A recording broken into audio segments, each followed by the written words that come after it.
अस्सलाम वालेकुम लिसनर्स, मेरा नाम है अली और मैं अपने channel daily horror stories bye Ali से अल्हम्दुलिल्लाह आपके साथ मौजूद हूँ। मैं उम्मीद करता हूँ कि मेरे सब्सक्राइबर्स दुनिया में जहाँ भी मौजूद हैं खैरियत से हैं, खुश हैं और उनकी ज़िंदगी बेहतर गुजर रही है। इसी तरह खुश रहें और दुआ करें कि अल्लाह ताला मुझे, मेरी फैमिली को, मेरे तमाम सब्सक्राइबर्स को सेहतमंद रखे, खुशहाल रखे और हमारे कामों में आसानियाँ फरमाए। अच्छा गाइस, आज की ये जो स्टोरी है, ये स्टोरी हमें मिस आसमा रफ़ीक ने हिंदुस्तान से शेयर की है और ये बहुत ही हॉरिफिक, बहुत ही डरावनी कहानी है। बेसिकली ये जो कहानी है, ये जो किस्सा है, ये इनके दादा के साथ पेश आया था और ये एक ऐसा किस्सा है जिसका ज़िक्र आज भी इनके ख़ानदान में ज़बान ज़द-ए-आम है। लेकिन इससे पहले हम आज की ये जो स्टोरी है, उस कहानी की तरफ बढ़ें। मैं ज़रा 1 आध मिनट आपके साथ लेना चाहता हूँ। सबसे पहले तो मैं शुक्रिया अदा करता हूँ कि जो भी आप फीडबैक देते हैं या जो कुछ आप मुझसे डिमांड करते हैं, तो कोशिश करता हूँ कि उसको पूरा कर सकूँ। कुछ लोग चाहते हैं कि स्टोरी टाइम को बढ़ा दिया जाए, 1 घंटा कर दिया जाए, 1.5 घंटा कर दिया जाए, या एक स्टोरी कम से कम 40 या 45 मिनट की हो। बात ये है कि मैं खुद चाहता हूँ कि मैं इस पोजीशन पे आ जाऊँ कि मैं लोगों के साथ 1 डेढ़ घंटे की स्टोरीज़ को रोज़ाना शेयर कर सकूँ। लेकिन बहुत सारी इस तरह की वजूहात हैं, जैसे कि मैंने 1 डेढ़ साल पहले भी प्लान किया था कि मैं लाइव आऊँ और लाइव आने के बाद 1 डेढ़ घंटे लोगों के साथ मुखातिब हूँ और रोज़ाना कोई ना कोई किस्सा, कोई ना कोई कहानी उनके साथ शेयर की जाए। लेकिन आपको पता है कि ये सारा सेटअप लगाने में, सारी चीज़ें करने में बहुत ज़्यादा मामलात हुआ करते हैं और अनफॉर्चुनेटली या फॉर्चुनेटली मैंने जब भी अपने लोगों से, अपने चाहने वालों से सपोर्ट मांगी है, तो इवन जिन लोगों ने खुद से सपोर्ट का कहा था या जिन लोगों ने मुझे कहा था कि जो भी आपको चीज़ें रिक्वायर्ड होंगी, उसमें हम जो कुछ हो सका आपकी सपोर्ट करेंगे, वो भी देखते ही देखते गायब हो गए। खैर, मेरा यही प्लान है कि अगर कुछ मामलात बन जाएँ, कोई इस तरह का रास्ता निकल आए, तो मैं कोई इस तरह का स्टूडियो बना लूँ, जहाँ पे 1 डेढ़ घंटे रोज़ाना आपके साथ कन्वर्सेशन हो सके और वहाँ पे आप लाइव आके अपनी किस्से कहानियाँ भी शेयर कर सकें। लेकिन ये जो टाइम होगा, ये रात के 10 से 11 के दरमियान होगा और इस सिलसिले में, इसके सामान के सिलसिले में, इसके सेटअप के सिलसिले में, आप में से जो भी ऑनेस्टली सपोर्ट करना चाहता है, तो उसके लिए मैं नीचे ईज़ी पैसा का नंबर शेयर कर रहा हूँ। अगर आप चाहें तो खुशी से मुझे सपोर्ट कर सकते हैं। और आप यकीन करें कि रमज़ान का महीना चल रहा है, आज तक मैंने जब भी नंबर डाला है या लोगों को सपोर्ट करने का कहा है, तो इवन किसी ने 1 रुपया भी मुझे सपोर्ट के लिए नहीं भेजा है। मैं अपने तौर पे कोशिश करता हूँ कि जितना बेस्ट हो सकता है या जितना अवेलेबल सोर्सेज में मैं प्रोवाइड कर सकता हूँ, वो अपने लिसनर्स के साथ प्रोवाइड कर सकूँ। खैर गाइस, ये जो आसमा रफ़ीक साहिबा के दादा की कहानी है, ये बताती है बेसिकली हम लोगों का जो ताल्लुक़ था वो अमृतसर के एक गांव से था। ये जो गांव था, ये एक छोटा सा गांव था और यहाँ पे इतनी आबादी मौजूद नहीं थी। गांव के चारों अतराफ में चारों तरफ खेत ही खेत मौजूद थे और अक्सर ऐसा होता था कि जैसे शाम में, दिन में, यानी कि 3 बजे से मगरिब होने से पहले का जो टाइम था, इस दौरानिए में गांव के जितने भी बच्चे थे वो खेला कूदा करते थे और अक्सर ऐसा होता था कि खेलते खेलते खेतों से निकल के हम बिल्कुल आखिर में, यानी जहाँ पे गांव का इख्तिताम हुआ करता था, कभी कभी वहाँ तक आ जाया करते थे। अच्छा, ये जो खेतों का इख्तिताम था या जहाँ पे गांव ख़त्म हुआ करते थे, इस गांव के बिल्कुल आखिर में, यानी कि खेतों के आखिर में एक बहुत बड़ा सा बर्मा लगा हुआ था। अब ये जो बर्मा था, इसके आगे छोटी सी जगह मौजूद थी और अक्सर ऐसा होता था कि हम जब खेलते खेलते इस तरफ आ जाते, यानी इतनी दूर आ जाया करते, तो अक्सर हम देखते कि वहाँ पे एक बूढ़ी औरत कपड़े धो रही होती। अब जाहिर सी बात है, महीने में 2 3 या 4 दफ़ा हमारा यहाँ पे आना हुआ करता था। हालांकि घर वालों की तरफ से बहुत ज़्यादा पाबंदी थी।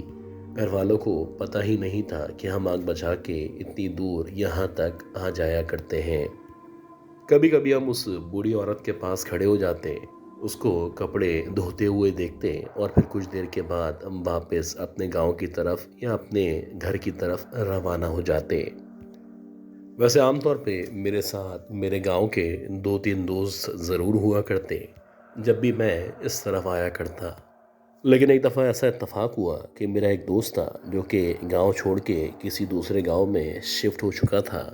जब वो कुछ अरसे के बाद मिलने के लिए मेरे पास आया तो बातों ही बातों में हमने सोचा कि खेतों की तरफ चलते हैं, और खेतों से होते हुए आखिरकार हम उस जगह आ गए जहाँ पे वो बर्मा मौजूद था और जहाँ पे हमें वो बूढ़ी औरत कपड़े धोते हुए नज़र आया करती थी। खैर, जब हम वहाँ पे पहुँचे तो वहाँ पहुँचने पे हमने देखा कि आज वो बूढ़ी औरत वहाँ पे मौजूद नहीं थी।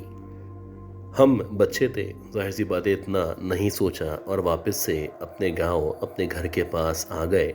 और इसी तरह इत्तेफाक से जब 2-3 दफ़ा मेरा दोबारा से उस बर्मे के पास जाना हुआ तो जब भी मैं वहाँ पे गया तो मुझे वहाँ पे वो बूढ़ी औरत हरगिज़ दिखाई नहीं दी। इत्तेफाक है कि मैं जब भी वहाँ पे जाता था मेरे साथ कोई ना कोई मौजूद हुआ करता था। लिहाजा जब हम वहाँ पे किसी को नहीं पाते तो वहाँ से वापस आ जाया करते।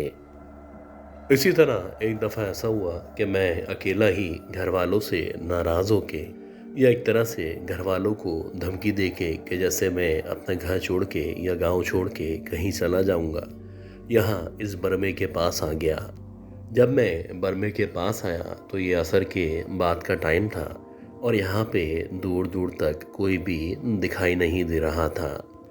लेकिन हाँ, जब मैंने देखा तो बरमे के उस तरफ जहाँ पे एक छोटी सी दीवार मौजूद थी, उस दीवार के साथ वही बूढ़ी औरत बैठी हुई थी, और इस तरह से बैठी हुई थी जैसे वो वहाँ पे बैठ के कपड़े धो रही हो। अच्छा, उसको देख के मैं हैरान भी हुआ क्योंकि काफ़ी अरसे से जब मेरा यहाँ पे आना हो रहा था तो वो बूढ़ी औरत यहाँ पे मुझे दिखाई नहीं दिया करती थी। खैर, मैं उसको दूर से खड़े होके देख रहा था। अभी उसका जो बैक साइड वाला हिस्सा है या पीछे का जो हिस्सा है मुझे दिखाई दे रहा था। वो वैसे ही उकड़ू बैठी हुई शायद कपड़े धो रही थी और मैं उसके पीछे यानी उससे कुछ फासले पे खड़ा हुआ था। इसी दौरानिए में जबकि मैं उस बूढ़ी औरत पे गौर कर रहा था, मुझे उसके पाँव के कुछ अजीब से होने का एहसास हुआ। ऐसा लगा जैसे उसकी उंगलियां बावजूद इसके कि वो अपोजिट डायरेक्शन में मौजूद थी, मेरी तरफ मुड़ी हुई थी, जैसे कि उसके पाँव को मोड़ के उल्टा कर दिया गया हो। अच्छा, इसी तरह एक और बात भी थी कि आज मुझे ऐसा लग रहा था उसका कद ज़रा लंबा और वो ब्रॉड सी दिखाई दे रही है। कुछ अजीब तरीके से उसके हाथ और पाँव लंबे से महसूस हो रहे थे और उसके पाँव वाकई में कुछ अजीब तरीके से उल्टे हुए हुए थे। इसी दौरानिए में जबकि मैं उसके वजूद पे या उसके अजीब से पाँव पे गौर कर रहा था, उस औरत ने पलट के एकदम से मेरी तरफ देखा। अब की बार जब उस औरत ने मेरी तरफ देखा और जब मेरा उसके साथ आई कांटेक्ट हुआ तो आप यकीन करें, एक तो उसकी जो आंखें थीं ऐसा लग रहा था मुकम्मल तौर पे सफ़ेद हो चुकी हैं, यानी जो उसकी आई बॉल्स थी मुझे सफ़ेद या दूधिया दिखाई दे रही थी। और हैरान कुन बात ये थी कि उसकी आंखों से ऐसा लग रहा था जैसे खून टपकते हुए नीचे गिरता चला जा रहा है। एक लम्हे के लिए मुझे ज़रा शौक सा लगा। मुझे समझ ही नहीं आया कि मैंने जो कुछ देखा है यह हकीकत है या सरासर मुझे ऐसा लग रहा है।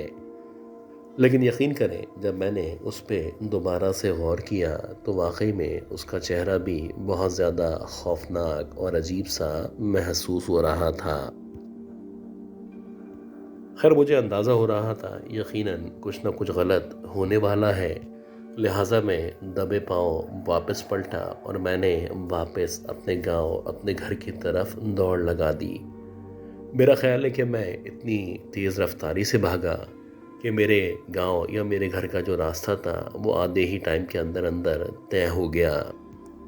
खैर, जब मैं घर पहुंचा तो मेरे घर वाले जाहिर सी बातें मुझे तलाश कर रहे थे, और जब उन्होंने मुझे इस तरह से पसीने में शराबोर और भागते हुए देखा तो उन्होंने मुझसे पूछा कि सब खैरियत तो है। खैर, मैंने कुछ देर के बाद जब मेरी सांसें बहाल हुई तो अपने अब्बू को सारा का सारा वाक़या बताया। अब्बू जब ये सुनने लगे तो उनका ये कहना था कि वो जो बूढ़ी औरत जो कि बर्मे के पास कपड़े धोया करती थी, उसके इंतकाल को तकरीबन 1 महीना गुज़र चुका है और वो क्योंकि अकेली उसके पास ही एक कमरे में रहा करती थी, लिहाजा जब उसका इंतकाल हुआ तो ज़ाहिर-सी बात है किसी को पता भी नहीं चला। कुछ अरसे के बाद जब वहाँ पे ताफ़ुन फैला तो लोगों ने पुलिस को जाके इन्फॉर्म किया। तब जाके पूरे गांव में ये खबर फैली कि ये जो बूढ़ी औरत थी जो कि अक्सर बर्मे के पास कपड़े धोया करती थी, उसका इंतकाल हो चुका है।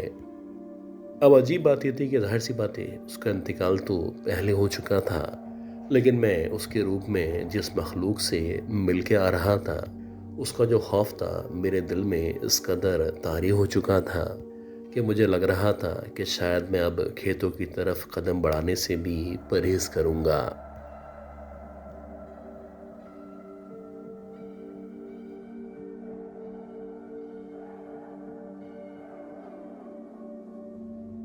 अच्छा गाइस, उम्मीद करता हूँ ये जो पहली स्टोरी थी, ये स्टोरी आपको ज़रूर पसंद आई होगी। अब हम चलते हैं आज की दूसरी बहुत ही खौफनाक कहानी की तरफ और मैं उम्मीद करता हूँ कि आपने अब तक इस वीडियो को लाइक ज़रूर कर दिया होगा।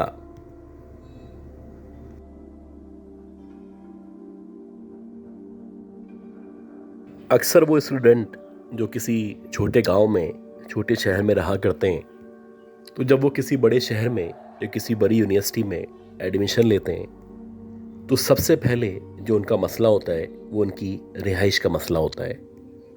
और अक्सर लोगों को यूनिवर्सिटी की तरफ से जो भी हॉस्टल होते हैं वहाँ पे रिहाइश मिल जाया करती है, जबकि कभी कभी आपको अगर रिहाइश ना मिले या उसका इंतज़ाम ना हो सके तो आपको मुख्तलिफ़ घरों में, मुख्तलिफ़ जगहों पे या जो प्राइवेट हॉस्टल हुआ करते हैं वहाँ पे रिहाइश हासिल करने की कोशिश करनी होती है। आज ये जो वाक़या मैं आपके साथ शेयर करने वाला हूँ, अगर मैं ख़ुद से इसका विटनेस नहीं होता और अगर कोई मुझे ये वाक़या सुनाता तो हो सकता है कि मैं भी इन वाक़यात पे या इस वाक़ये पे यकीन नहीं करता। ये जो वाक़या है ये 2011 या आप कह सकते हैं कि 2012 के शुरू का वाक़या है। उस दौर में मैं गुलशन इकबाल में, यानी कि जहाँ पे एक बहुत बड़ा अस्पताल मौजूद है जो कि बेसिकली एक मेडिकल यूनिवर्सिटी भी है, वहाँ के एक हॉस्टल में जॉब किया करता था। मेरा जो काम था वो सिक्योरिटी का काम था और अक्सर जो मेरी शिफ्ट्स थी वो रोटेट हुआ करती थी। कभी मुझे दिन में ड्यूटी देनी होती थी, कभी मुझे रात के लिए ड्यूटी देना पड़ती थी और कभी कभी ऐसा होता था कि 2-2 दिन यानी डबल डबल शिफ्ट्स हमें परफॉर्म करनी होती थी। ऐसे ही एक रात थी और जो मेरी ड्यूटी थी वो दिन की ड्यूटी थी। तो ड्यूटी करने के बाद जब मैं 8 साढ़े 8 बजे अपने रूम के अंदर आया तो मैं इस कदर थक चुका था कि मैं फ्रेश होने के बाद खाना खाए बगैर एकदम से सोने के लिए लेट गया। मुझे अच्छी तरह याद है कि जब मैं सोने के लिए लेटा तो मैं अपने रूम के अंदर, यानी कि जो गार्ड्स का रूम हुआ करता है, वहाँ पे लेटा था। लेकिन रात के 3 साढ़े 3 बजे जब मेरी एकदम से भूख लगने की वजह से आँख खुली तो मैंने अपने क़ुर्ब जवार में एक अजीब मंज़र देखा। मैंने देखा कि मैं बजाय इसके कि अपने कमरे में सो रहा होता, कमरे के बाहर जो सहन मौजूद है उस सहन के दरमियान में अपने पलंग के ऊपर लेटा हुआ हूँ। अव्वल बात तो यह है कि जो पलंग है ये कमरे के अंदर मौजूद था और मुझे अच्छी तरह याद है कि फ्रेश होने के बाद मैं इस पलंग पे लेटा था और लेटते ही सो गया था। लेकिन जब मेरी आँख खुली तो मैं सहन के बीच में अपने पलंग के ऊपर लेटा हुआ था और ऐसा लग रहा था जैसे कुछ लोगों ने मिलके मुझे ना सिर्फ मेरे कमरे से निकाला है बल्कि पलंग समेत उठाने के बाद मुझे सहन के अंदर बिल्कुल बीच में लिटा के छोड़ दिया है। अजीब बात यह थी कि मेरे अलावा जितना भी सिक्योरिटी का स्टाफ था उनसे ना ही मेरा मजाक था, ना ही ज़्यादा बातचीत थी। मैं अजीब कश्मकश में था और सोच रहा था कि मेरे साथ ये जो वाक़या पेश आया है, क्या ये कोई हकीकत है या फिर मेरा वहम है। खैर, मैंने अपने आप को समझाया और मैं सोचने लगा कि शायद मैं इस कदर थक चुका था या मुझे इस कदर नींद आ रही थी कि मैं बाहर ही सहन में पलंग डाल के सो गया हूँगा। काफ़ी देर तक अपने आप को समझाने के बाद मैंने पलंग उठाया और दोबारा से कमरे के अंदर रखा और आंखें बंद की और सोने की कोशिश करने लगा। अल्लाह अल्लाह करके जैसे तैसे मुझे नींद आई और जब मेरी आंख खुली तो सुबह के 9:30-10 बजे का टाइम था। खैर, जैसे ही मेरी आंख खुली तो मुझे कुछ अजीब सा शोर जैसा महसूस हो रहा था और ऐसा लग रहा था जो हॉस्टल की लड़कियां हैं वो आपस में लड़ रही हैं या हो सकता है किसी बात पे बहस कर रही हैं। खैर, मैं अपने कमरे से होता हुआ जब बाहर निकला तो बाहर निकलने के बाद मैंने देखा कि बहुत सारी लड़कियां हैं जो जमा हुई हुई हैं और बहुत अजीब अजीब बातें कर रही हैं। उनमें जो लड़की थी जो कि सबसे ज़्यादा बोल रही थी वो बता रही थी कि रात को वो किसी काम से या किसी तकरीब में हॉस्टल से बाहर गई हुई थी। अब जब वो हॉस्टल में वापस आई तो रात के तकरीबन 2:30 या 2:45 बजे का टाइम था और इसके साथ इसके रूम में एक और इसकी मेट हुआ करती है। बहरहाल जब ये हॉस्टल में वापस आई तो ये बताती है कि जैसे ही मैं अपने रूम के अंदर एंटर हुई तो मुझे एकदम से शदीद सर्दी का एहसास हो रहा था। ऐसा लग रहा था जैसे इस रूम के अंदर किसी ने एसी ऑन किया हुआ है। हालांकि इस कमरे में ना ही एसी मौजूद था और ना ही इतनी वेंटिलेशन की जगह थी कि मुसलसल ठंडी हवा आने की वजह से ये जो कमरा है वो ठंडा हो सके। खैर, मुझे लगा कि शायद मैं बाहर से आ रही हूँ तो इसी वजह से मुझे जो सर्दी है वो बहुत ज़्यादा महसूस हो रही है। खैर, मैं वॉशरूम के अंदर गई और जब मैं वॉशरूम के अंदर गई तो मैंने सोचा थोड़ा फ्रेश हो जाती हूँ। जैसे ही मैंने शॉवर खोला तो ऐसा लगने लगा कि बहुत ही ठंडा बिल्कुल यख पानी है जो एकदम से मेरे ऊपर आके गिरा है। एक अजीब कन्फ्यूजन थी और मैं मुसलसल सोच रही थी कि इतनी सर्दी या इतना ठंडा पानी बिला आखिर कैसे इधर हो सकता है। बहरहाल मैं वहाँ से बाहर निकली और चेंज करने के बाद मैंने अपनी जो फ्रेंड थी जो कि ऑलरेडी कमरे के अंदर मौजूद थी और बहुत ही गहरी नींद में थी, मैं उसके पास गई और मैंने उसको हिला के उठाने की कोशिश की। अब जैसे ही मैंने उस लड़की को हाथ लगाया या उसको हिलाने की कोशिश की तो मुझे ऐसा लगा कि मैंने उसको हाथ नहीं लगाया बल्कि शायद किसी बर्फ़ के टुकड़े को या किसी ऐसे इंसान को हाथ लगाया है जो कि बर्फ़ से बना हुआ हो। जैसे ही मैंने उसको टच किया तो मुझे एकदम से शदीद सर्दी का या ठंडक का एहसास होने लगा। ये जो कुछ हो रहा था या जो कुछ मैं महसूस कर रही थी ये ना सिर्फ एबनॉर्मल था बल्कि अब मुझे लग रहा था कि शायद मेरी जो तबीयत है वो ज़्यादा ख़राब हो चुकी है या फिर हो सकता है कि मुझे नींद आ रही है। खैर, मैं अपने बेड पे लेटी, मैंने अपने ऊपर ब्लैंकेट डाला और आंखें बंद करके सोने की कोशिश करने लगी। अल्लाह अल्लाह करके 1 या 1.5 घंटे के अंदर अंदर मुझे नींद आ गई और जब मेरी सुबह आँख खुली तो मैंने देखा कि जो मेरी क्लासमेट है यानी कि जो मेरी रूममेट भी है वो एकदम से तैयार होके कमरे के अंदर एंटर हुई है। अब जब मैंने उसको कमरे के अंदर एंटर होते हुए देखा और मैंने उसको देखा कि वो बहुत ज़्यादा तैयार हुई हुई है तो मैंने उससे पूछा कि तुम सुबह सुबह कहाँ गई थी। ये सुनने के बाद वो बड़ी हैरानी से मुझे देखने लगी और वो कहने लगी कि मैं सुबह सुबह ना ही गई थी और ना ही सुबह सुबह वापस आई हूँ।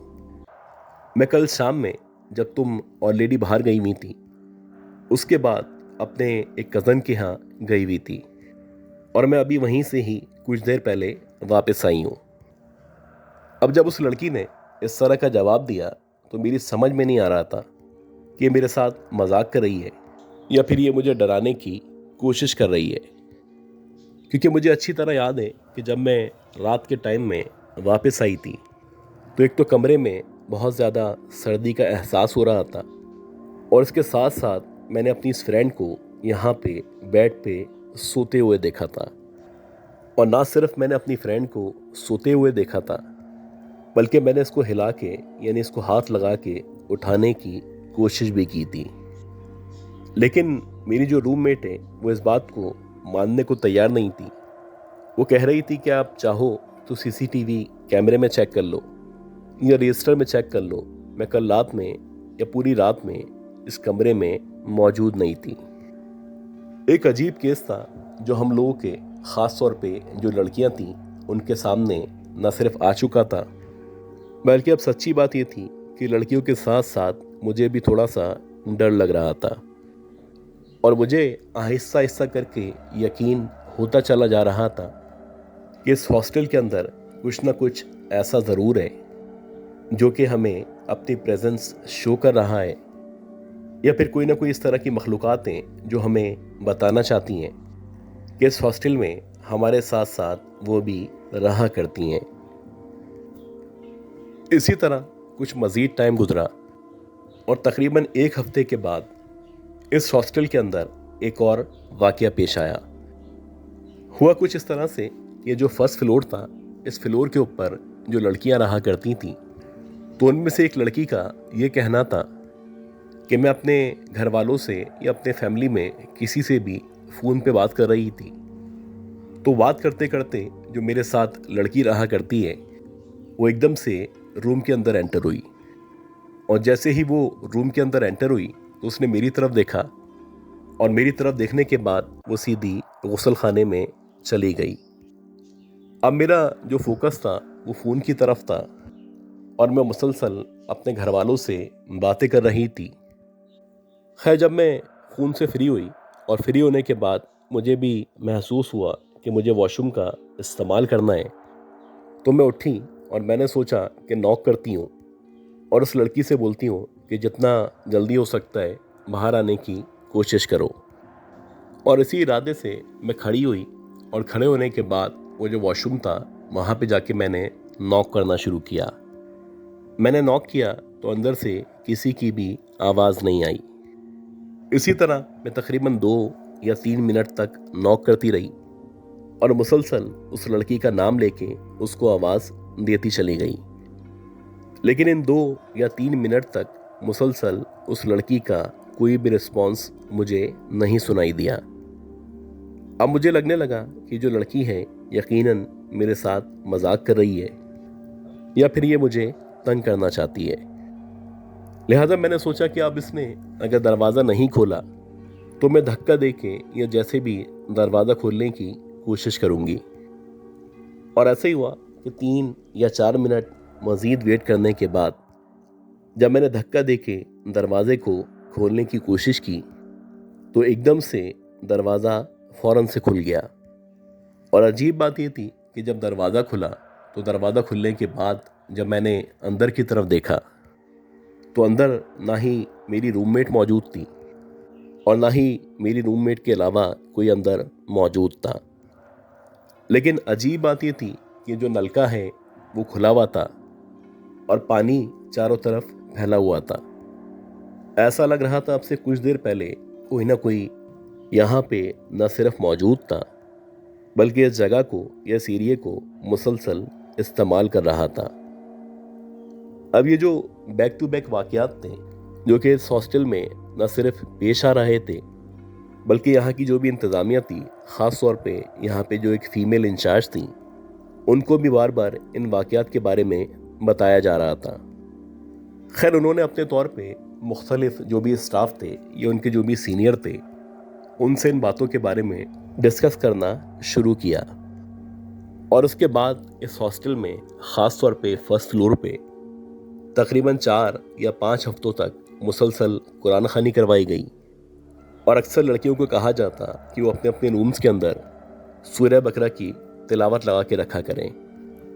और जब से हम लोगों ने या स्टाफ ने ये सब करना शुरू किया था तो आहिस्ता आहिस्ता करके ये जो हॉस्टल था, यहाँ पे जितने भी इश्यूज़ थे वो एक एक करके ना सिर्फ ख़त्म होना शुरू हो चुके थे बल्कि उसके बाद से किसी भी लड़की ने या किसी भी स्टाफ ने इस तरह की किसी भी एक्टिविटी को विटनेस नहीं किया।